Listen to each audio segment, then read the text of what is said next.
आपको पता है इस दुनिया में सबसे मजबूत इंसान कौन है?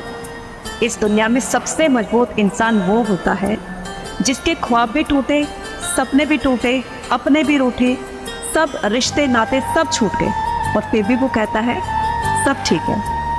फिर मुस्कुराते हुए वो फिर से मेहनत करता है, अपने काम पर फोकस करता है, क्योंकि उसको यकीन है कि ये सभी मेरे अपने हो सकते हैं, ये सभी चीज़ें फिर से सही हो सकती हैं अगर मैं एक बार सफल हो गया तो, है ना।